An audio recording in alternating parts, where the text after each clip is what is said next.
Good morning all of you. Shri Nandishwar विद्यालय में online class में आपका स्वागत है। बच्चों, आज मैं आपको class 12 economics supply of money इसके बाद में वीडियो लेके आया हूँ। इससे पहले मैंने मुद्रा के प्राथमिक गौण और विविध कार्य, सारी मुद्रा संबंधी दोष, मुद्रा की महत्व, ये सारे जो इम्पोर्टेंट क्वेश्चन थे उनको पढ़ाया। अब अपन मुद्रा की सप्लाई कैसे करेंगे उसके संबंध में मैं आपको वीडियो लेके आया हूँ। अध्याय chapter 20 supply of money, book को निकाल लें। मुद्रा की पूर्ति आशय घरेलू मुद्रा की उस कुल मात्रा से होता है जो देश की जनता द्वारा स्वीकृत या उसके पास होती है। ठीक है ना, मतलब मुद्रा जो हमारे पास है, जैसे हमारे पास जो पैसा है वही हमारी पूर्ति कहलाएगी। ठीक है ना। जनता से तात्पर्य अर्थव्यवस्था में संलिप्त व्यक्तियां, व्यवसायिक फर्म, राज्य तथा स्थानीय सरकारों आदि से है।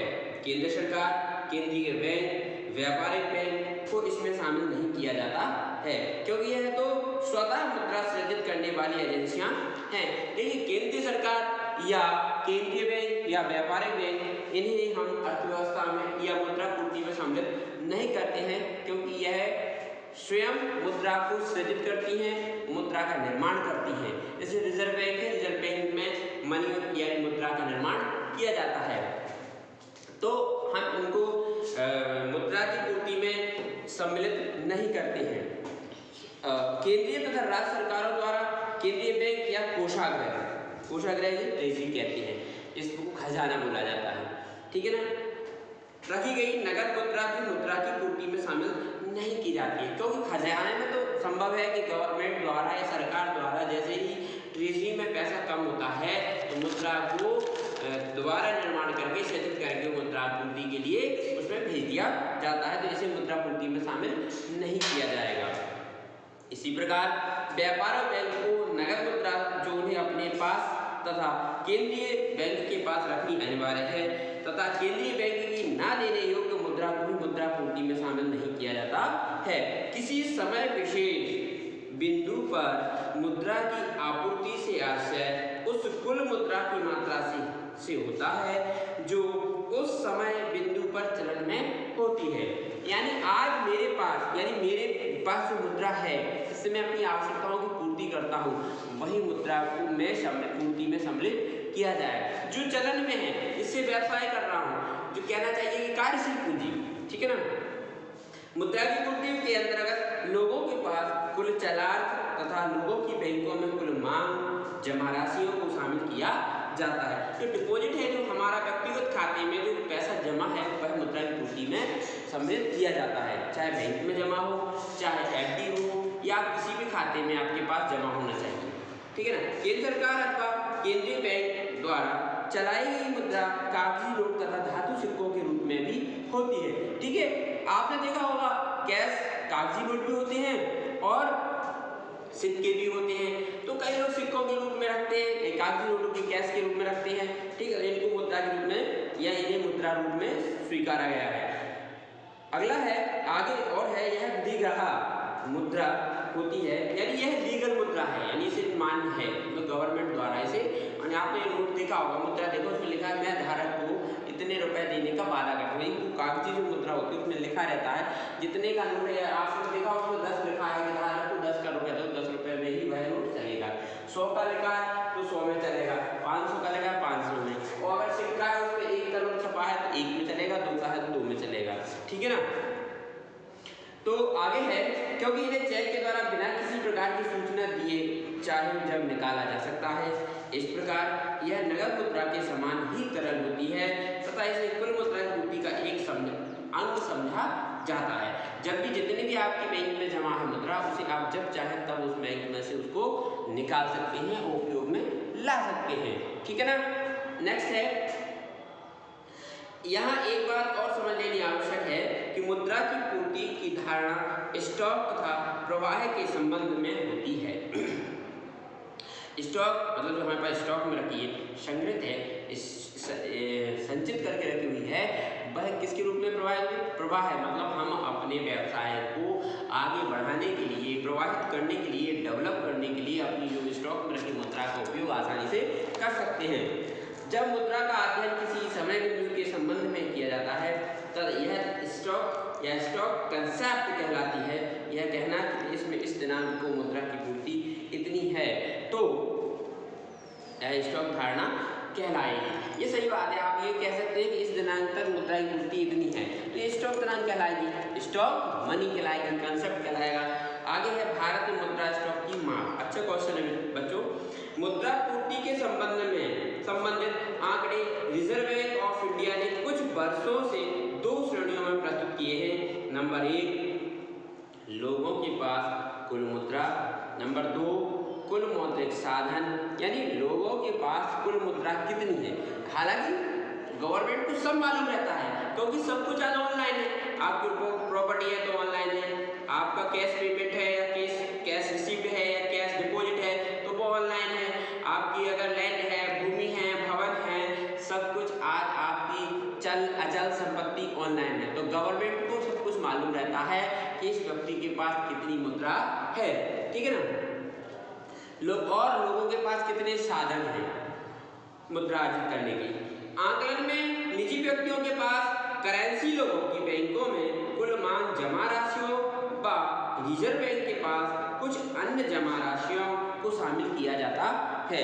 केंद्रीय व राज्य सरकारों तथा बैंकों की रिजर्व बैंक के पास जमा राशियां को इसमें शामिल नहीं किया जाता है। अगर जो केंद्र के पास, जिस रिजर्व बैंक के पास जो फंड जमा है, जो ट्रेजरी में फंड है यानी कि जो खजाने में जमा है, उसमें इसको सम्मिलित नहीं किया जाता है क्योंकि वो खुद मुद्रा को सृजित करती है, यानी खुद मुद्रा का निर्माण करती है। रिजर्व बैंक में मुद्रा की छपाई होती है जो बहुत ही सिक्योरिटी से उसमें जमा मुद्रा का सृजन किया जाता है, तो उन्हें इस श्रेणी में नहीं रखा जाता है। देखिए आगे है कि लोगों के पास करेंसी में चलन के नोट, रुपए या सिक्का या छोटे मोटे सिक्कों को शामिल किया जाता है। जैसे लोगों के पास कितने नोट हैं, कितने सिक्के हैं, तो कितने चलन में उनको हम सम्मिलित इसमें करते हैं। नगद कितना है लोगों के पास। लोगों को जमा मुद्रा में बैंकों की मुद्रा, मांग जमाओं तथा रिजर्व बैंक के पास अन्य जमाओं को शामिल किया जाता है। कुल मौद्रिक साधनों के आंकड़ों की प्राप्ति बैंक लोगों के पास कुल मुद्रा में बैंकों की समय जमाओं को और जोड़ दिया जाता है। कहने का तात्पर्य है जो लोगों के पास कितना नगद है और कितना उसका व्यक्तिगत खाते में जमा है, उसको जोड़ करके उसका लगाया जाता है कि इसके पास कितनी मुद्रा इसके पास है, ठीक है ना। M1, M2, M3, M4 ये उसके संबंधित है कि वर्तमान रिजर्व बैंक ऑफ इंडिया मुद्रा आपूर्ति पर द्वितीय कार्यकारी दल की सिफारिश के आधार पर मुद्रा पूर्ति से संबंधित संशोधित श्रेणी प्रतिवर्ष प्रकाशित करता है। इस संशोधित श्रेणी में मुद्रा स्टॉक M1, M2, M3 और M4 को तरलता के आधार पर 4 प्रकार से मापा जाता है। M1 क्या होता है, तो M1 के अंतर्गत लोगों के पास कुल जमा करेंसी यानी उनकी खाते में कितनी जमा है, तो लोगों की बैंकों में है या अन्य जगह है तो M1। और M2 के अंतर्गत डाक खानों या सेविंग या बैंक जमा, कई लोग क्या है डाक खानों में भी खाता खुलवा रखते हैं, तो M2 मतलब डाक खानों में कितनी है उनकी जमा राशियाँ। M3 डाक खानों की कुल जमा राशियों को सम्मिलित किया जाता है, ठीक है ना। तो M1, M2, M3 ये डाक खानों में या उनके अन्य बैंक में जमा, इन सबको स्टॉक करके उनकी कुल राशि को ज्ञात किया जाता है कि इनके पास मुद्रा कितनी है। यह भारत में मुद्रा स्टॉक की माप के अंतर्गत सम्मिलित किया जाता है। अब मुद्रा पूर्ति के निर्धारक तत्व हैं। किसी अर्थव्यवस्था में मुद्रा पूर्ति को प्रभावित करने में केंद्रीय और व्यापारिक बैंक, सरकार तथा जनता की बचतों के प्रति मनोवृत्ति का प्रमुख हाथ होता है। केंद्रीय बैंक जहां नोटों का निर्माण करता है और बैंकिंग व्यवस्था पर नियंत्रण रखता है, वहीं व्यापारिक बैंक अपनी जमाओं के आधार पर ऋण प्रदान करके मांग जमाओं अर्थात मुद्रा पूर्ति को प्रभावित करते हैं। सामान्यतः केंद्रीय बैंक को ही नोट निर्गमन का अधिकार होता है, अन्य कोई बैंक नोट निर्गमन नहीं कर सकती है। केंद्रीय बैंक या रिजर्व बैंक ही नोटों का निर्गमन करती है और सभी बैंकों का बैंक भी होती है, यानी सभी बैंकों का संचालन करना, सभी बैंकों को निर्देश देना, सभी बैंकों का हेड ऑफिस रिजर्व बैंक या केंद्रीय बैंक के सारी बैंक या केंद्रीय बैंक के अधीनस्थ कार्य करती हैं। ठीक है ना। प्रारक्षित निधि अनुपात या प्रारक्षित जमा अनुपात मुद्रा पूर्ति को निर्धारित करने वाला एक महत्वपूर्ण तत्व है। व्यापारिक बैंकों को अपनी मांग व समय जमाओं का निश्चित प्रतिशत केंद्रीय बैंक के पास प्रारक्षित निधि के रूप में रखना पड़ता है। देखिए प्रारक्षित निधि मतलब क्या होती है? सिक्योरिटी जमा होना, यानी आप जो पैसा आपके नाम से आपके बैंक में जमा हो रहा है वो उपभोक्ताओं का या ग्राहकों का खाता आप खा के भाग न जाओ, इसलिए बैंक कुछ सिक्योरिटी जमा कराती है जो हमेशा केंद्रीय बैंक के पास जमा रहता है, और जब आप उसे बंद करना चाहोगे तब आपकी सिक्योरिटी वापस कर दी जाती है। बैंक कोषों का स्तर भी मुद्रा की पूर्ति को निर्धारित करने वाला एक महत्वपूर्ण तत्व है। व्यापारी बैंकों को अपनी जमाओं का एक निश्चित प्रतिशत भाग अपने पास तरल रूप में रखना अनिवार्य होता है, जिसे तरल कोषानुपात कहते हैं। बैंक जब कार्य करती है तो उसे कुछ निश्चित कोष अपने पास रखना पड़ता है, क्योंकि बैंकों को कार्य लंबे समय तक करना है, तो इसलिए उसे कुछ निश्चित फंड अपने पास हमेशा उतना जमा करके रखना पड़ता है, उसे हम बैंक में सम्मिलित करते हैं। नगद मुद्रा तथा जमाओं के प्रति जनता की मनोवृत्ति, जनता कितनी मुद्रा अपने पास रखना चाहती है, कितनी मुद्रा बैंक में, यह बात ही मुद्रा की पूर्ति को प्रभावित किया करती है। कई लोगों की मनोवृत्ति होती है कि अधिकतर बैंक में जमा करें, बस लोगों की आवश्यकताएं पूरी होने के बाद कितना वो बैंक में रखना पसंद करते हैं और कितना अपने पास रखना पसंद करते हैं, यह भी मुद्रा की पूर्ति के अनुपात में सम्मिलित की जाती है। बच्चों आज में ये M1 के अंतर्गत लोगों के पास कुल करेंसी, लोगों की बैंकों में कुल जमा राशियों को सम्मिलित किया जाता है। M2 के अंतर्गत M1 प्लस कारखानों की सेविंग जमा राशियों को सम्मिलित किया जाता है। M3 के अंतर्गत M1 प्लस व्यापारिक व सहकारी बैंकों की समय जमा राशियों को शामिल किया जाता है। M4 के अंतर्गत M3 प्लस डाकखानों की कुल जमा राशियों को सम्मिलित किया जाता है। मुद्रा पूर्ति के निर्धारित तत्व है प्रारक्षित निधि अनुपात, बैंक कोषों का स्तर तथा नगद मुद्रा जमा के प्रति जनता की मनोवृत्ति। आज हमने मुद्रा पूर्ति के संबंध में ये चैप्टर क्लियर किया।